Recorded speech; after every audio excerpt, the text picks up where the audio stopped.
नर्मदापुरम कानून की आंखों में धूल झोंकना और सरकारी जमीन को अपनी जागीर समझना अब भारी पड़ने वाला है।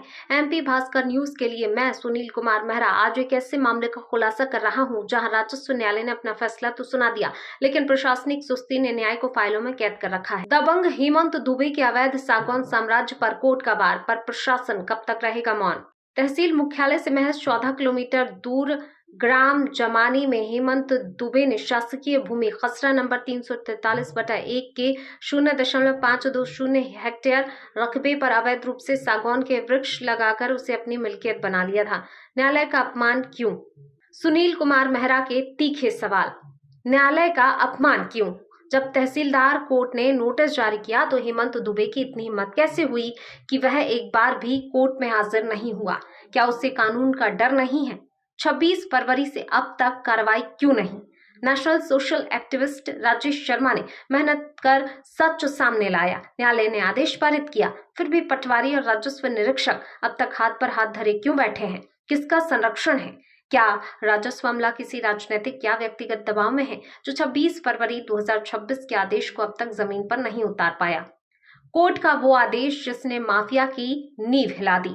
तहसीलदार कोर्ट अटारसी ने स्पष्ट फरमान सुनाया है, कब्जा हटा। सरकारी जमीन से हेमंत दुबे का अनाधिकृत कब्जा तत्काल हटाया जाए। पेड़ अब सरकार के। अवैध रूप से लगाए गए सभी सागौन के पेड़ों की गणना कर उन्हें ग्राम पंचायत जमानी की कस्टडी में दिया जाए। रिकॉर्ड दुरुस्त करो। पटवारी हिरेंद्र वर्मा को आदेश दिया गया है कि वह तत्काल रिकॉर्ड में अमल करवाएं। अंतिम चेतावनी, हेमंत दुबे जैसे अतिक्रमणकारी ये समझ लें कि लालटिक न्यूज और एमपी भास्कर की नजर इस मामले पर जमी हुई है। राजस्व न्यायालय के आदेश को ठेंगा दिखाने वाले दबंगों और उनका साथ देने वाले अधिकारियों को जनता के सामने बेनकाब किया जाएगा। शासन और प्रशासन ध्यान दे, जनता जवाब मांग रही है।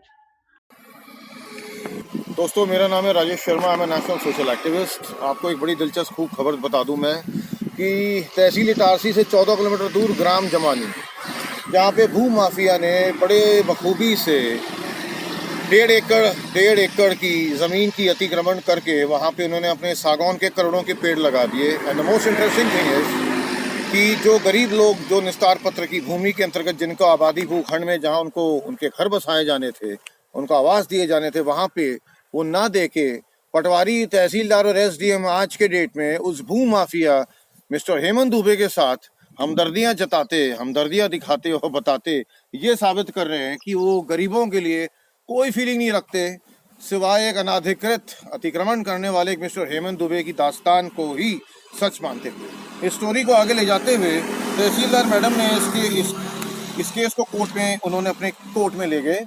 ये आप जैसे देख सकते हैं, ये है इटारसी तहसीलदार कोर्ट का एक फोटोकॉपी का एक ओरिजिनल कॉपी, सॉरी।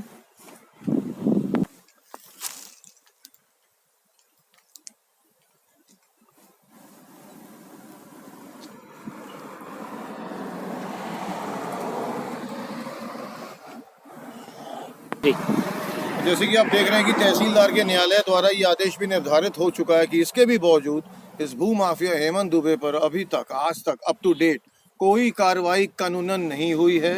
पटवारी ने और तहसीलदार के द्वारा उनके हल्के पटवारी तमाम जो आरआई और जो कंसर्निंग राजस्व स्टाफ है, उन्होंने आज तक खासतौर पर पटवारी हिरेंद्र वर्मा जी ने वहाँ पे कोई सीमांकन एंड कोई पंचनामा अप टू डेट नहीं बनाया है कि 200 हैं कि 300 पेड़ वहाँ सागवान के खड़े हैं।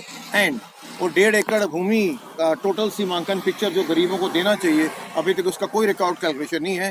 तहसीलदार इसके गवाह हैं, एसडीएम इसके गवाह हैं और पटवारी। तो मैं आगे इस मामले को शासन तक लेके जाना चाहूँगा हाई लेवल में। अगर कोई कार्रवाई यदि नहीं हो तो मैं चाहूँगा आप लोग भी इस चीज़ को थोड़ा गौर फरमाएं and keep continuing on this matter. Thank you very much.